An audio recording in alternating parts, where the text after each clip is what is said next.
edition of the India Development Debate right here on ET Now. I'm Supriya Shrinate, and the Boeing 737 controversy just refuses to die. 2 crashes in the last 6 months. Many countries have banned the use of 737 MAX made by Boeing, but India has not taken a decisive step so far, and which is why questions are being raised that are we being too laid back? Are we being too easy about this? Or should India take a more decisive call than just wait for the US regulator and wait for cues from there? Joining us on this very special edition is a very stellar panel that's with us. Mr. Mark T. Martin, founder and CEO of Martin Consulting. I've also got Captain Mohan Ranganathan, aviation safety consultant. I've got Mr. Harshavardhan, former MD of Vayudut and chairman Star Air Consulting, and Jitendra Bhargav, former ED of Air India. If I may start with you, Captain Mohan Ranganathan, what we saw happen in the world, whether it was the line crash, and then of course in Ethiopia, many countries have now gone on, whether it's Australia, Singapore, Indonesia, a host of countries have now gone on to ground 737 MAX made by Boeing. Is this sort of a panic reaction? Is this some sort of a knee-jerk reaction? Or do you believe, because there isn't conclusive evidence which still suggests that it's the make of the aircraft that is to be blamed for the 2 air crashes.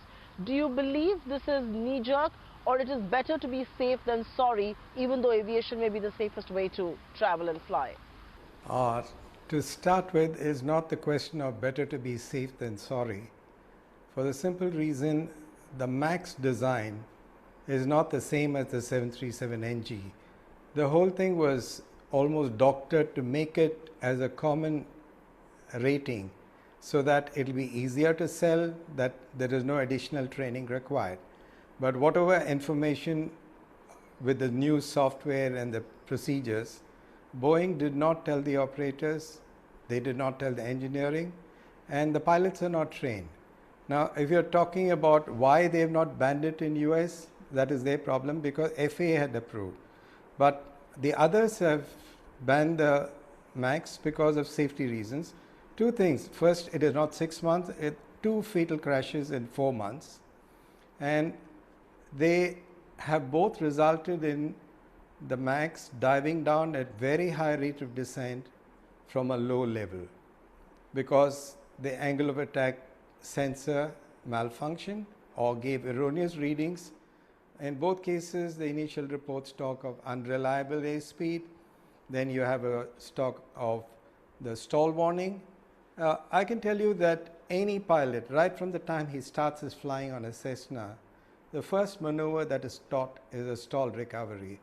And no pilot is going to pull the stick back to recover from a stall, especially at low levels. He's going to lower it slowly. Captain Mohan Ranganathan, give me a minute. Let me just get opening comments from everybody and then I will come back to you. And Jitendra Bhargav, a whole host of countries have banned 737. In fact, in news that's just coming in, the UK Civil Aviation Authority has also banned. So people were talking about the big 3, which is US, UK and Europe, and UK has banned, UK Civil Aviation Authority has banned. But as far as India is concerned, we are not doing anything just yet. Are we taking too big a risk here? Jitendra Bhargav.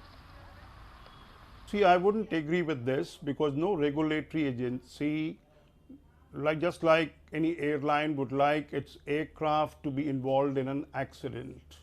There is no denying the fact that many countries and airlines have decided to temporarily suspend operations of 737 MAX aircraft in the wake of the Ethiopian air crash and earlier of the Lion Air. But let's not also forget that just as there are countries and airlines who have suspended operations, there is a large chunk of airlines, in fact much more countries and airlines who are still operating the aircraft. And this includes the United States carrier, American Airlines and Southwest carriers, European carriers, etc. Now, it is easy for DGCA to issue a diktat and say from certain hour the plane must stand grounded. But is that the logical way of doing it? In aviation industry, we have a system whereby aircraft manufacturers guide. There are regulatory agencies who conduct these discussions after every incident or accident that takes place. So in this case as well, DGCA has been in touch with Boeing, with Federation, with the FAA in the United States, etc. And I think they'll take a call. But in the interim, they have issued guidelines on what kind of things are needed. For example, experienced pilots of 1,000 hours, co-pilots of 500 hours, stringent checks on computer system, etc. Because till such time, there is some kind of, one can come and investigate and say, okay, this was the cause of the accident that took place in Ethiopia. Because there are some similarities, but not too many. It all happened in new aircraft at the time of takeoff, within minutes of takeoff, while the plane balloons are combined. But beyond this, the investigators haven't come out with anything conclusive. Mark, I want you to come in on this point. Okay, the DGCA may be in touch with Boeing and other regulators. The reality is that you've got the big guys really banning the use of this aircraft. Australia, Singapore, Indonesia, now UK. The question, and Mr. Bhargav disagrees that we are perhaps taking too big a risk. But if you actually see the advisory that has come from DGCA, and one of the precautions that they're taking is that the pilot needs to have at least 1,000 hours of flying. The reality is that somebody who was flying the the aircraft that crashed in Ethiopia had 8,000 hours of flying under his belt. In the Lion aircraft crash, the pilot had 5,000 hours and his co-pilot had another 5,000 hours. So between them, they had 10,000 hours. Are we setting the benchmark too low, and can we take that sort of a risk with lives of so many people who will be perhaps on board these aircraft? Supriya, good evening, and thanks for having me on ET Now. I think so. Let's get started on what actually happened, and then I'll come to your question. The Lion Air crash and Ethiopian Airlines are two diametrically opposing. Lion Air was an IAS disagree, which meant the speed indicators on the pilot and co-pilot side gave a wrong indication, and the pilot took some steps to come back. Yes, the MCAS stepped in, overrode the autopilot, and completely disregarded pilot input. That is a concern here. And I think it's very critical that, now coming to the DGCA CAR, in my view, I think they're being a bit nonchalant, taking this a bit too lightly. And obviously and clearly this is being supportive of airlines in India, because we operate the 737 MAX, and if we're going to withdraw that fleet from the market, airlines are not going to make money and we're not going to fly, and obviously the passengers and the industry will suffer. The pilot who went down, God, may his soul rest in peace, in Indonesia, was Indian. He had 6,800 hours of experience. He did the right procedure. I don't think this is not about pilot-induced anomaly. This is about an aircraft system which is erratic. It's taking over the aircraft and inducing the aircraft in a nosedive. The MCAS is new technology, and I'll defer from Captain Ranganathan on this. The 737NG, yes, it's a whole new technology platform, but the base structure is on the 737NG. That's why there's so many maintenance commonalities, okay? So the point that we need to talk about now is the DGCA needs to look at this a bit more seriously. Why did Singapore ban the aircraft from coming into its airspace and also ban them operating it? It's because if you have a crash, you cannot deal with the legal liabilities from it. In my personal view, and we've done as safety consultants, and we do audits, we've looked at this several times.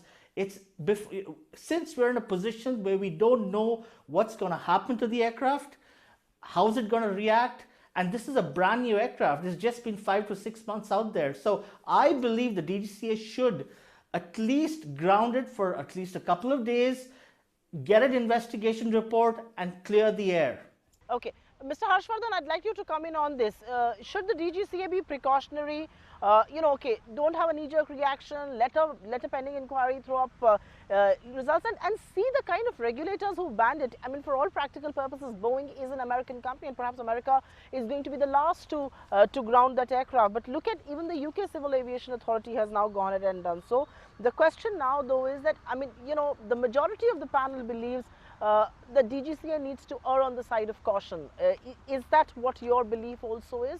And of course, and does flying hour really matter in an aircraft where perhaps the make of the aircraft seems to be the big point of concern here, the kind of the MCAS, as it's been called, MCAS as it's being called?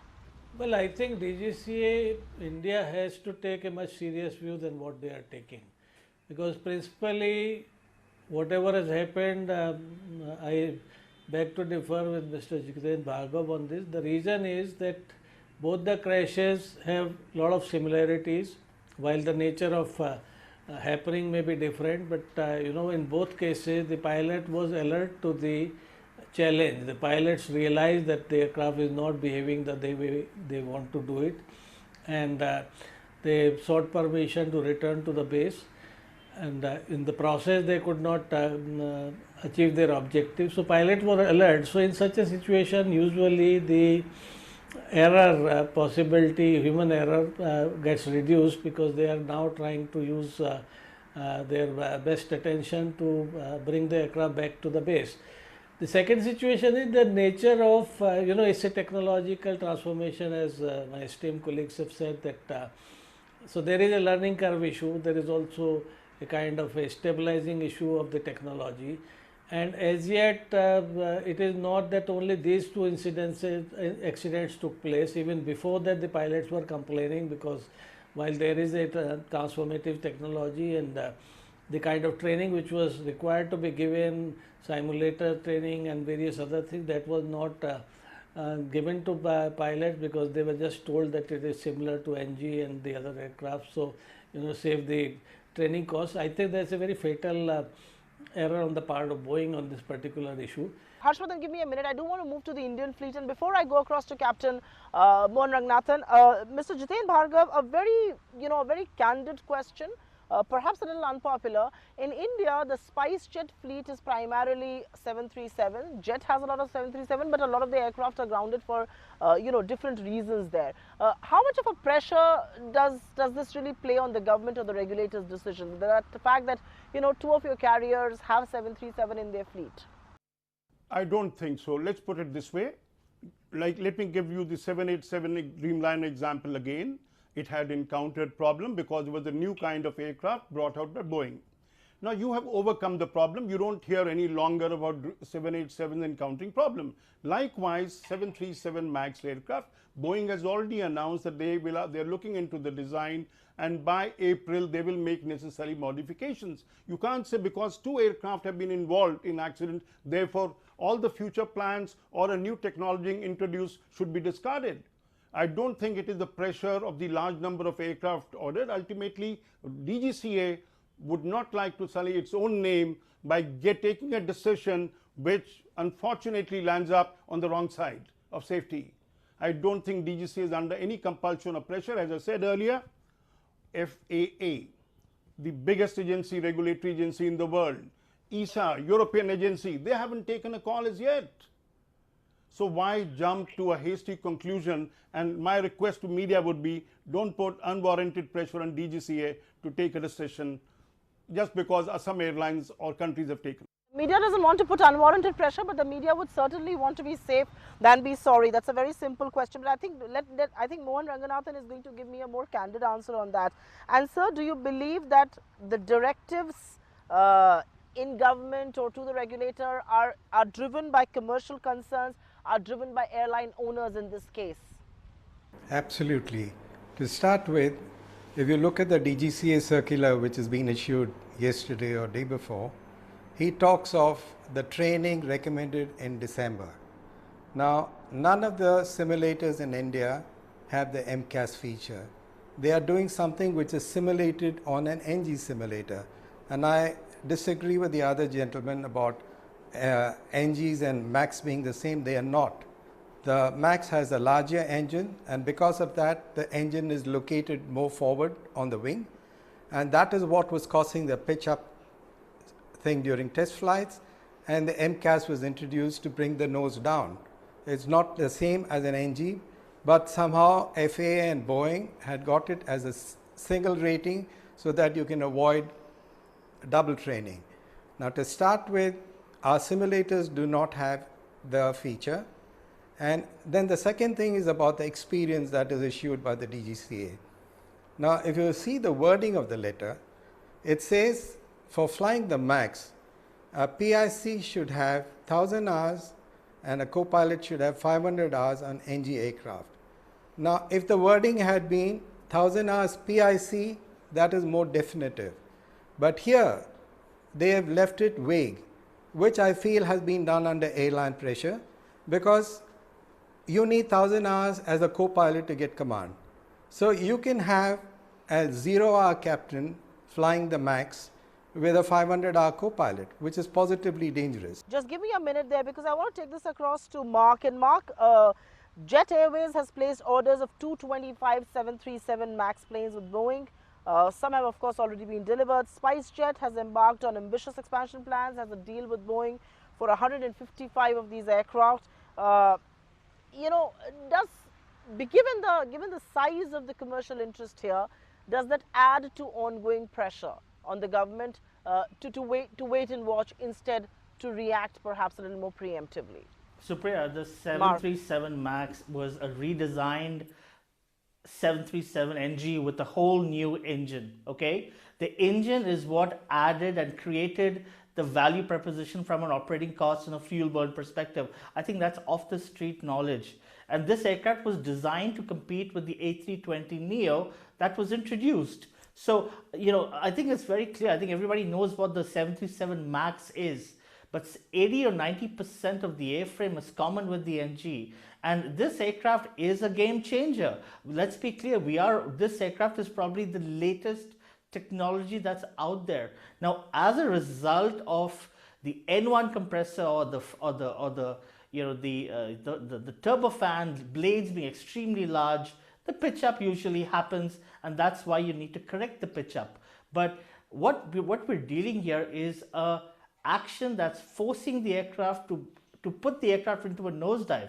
Now, I don't think this is a design flaw here. I think this is a anomaly, a glitch which has to be sorted and solved.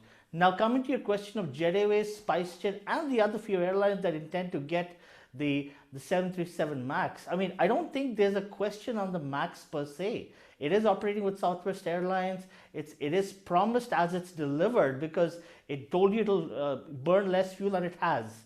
But what's more important is, again, I'll repeat that, is fleet stabilization. When the Airbus A320 came out, in a span of 5 years, we saw what, 5 crashes back then?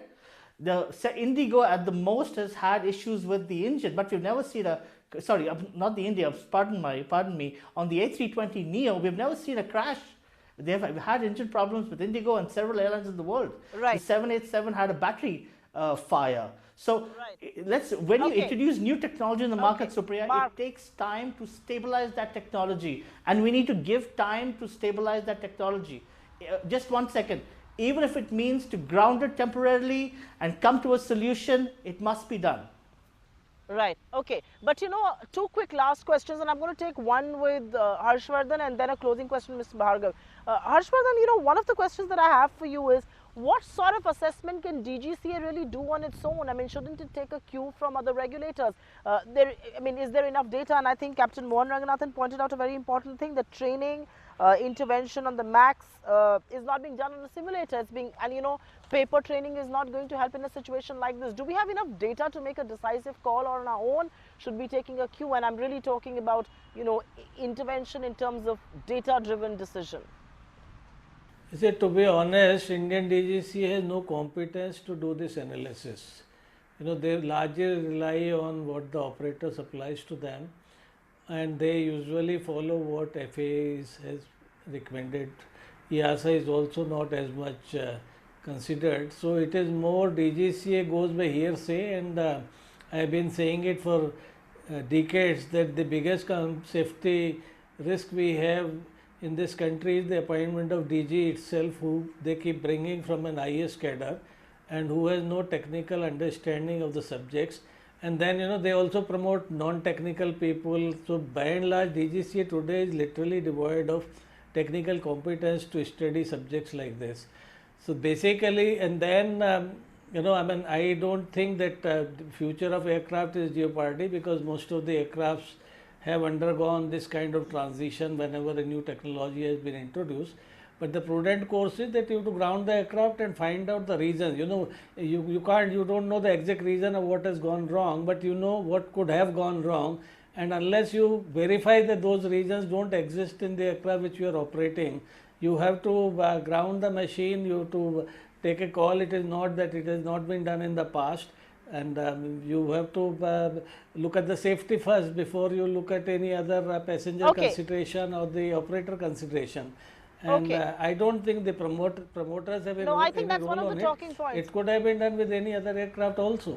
Okay, no, I don't think, and I think one of the things that one needs to ponder over is, should the regulator be a more specialized body, given this is civil aviation and not a bureaucratic, setup like it's always been. But Jiten Bhargav, a quick last question to you. Suppose if the DGCA were to ground the 737, that is obviously going to change the tariff dynamic.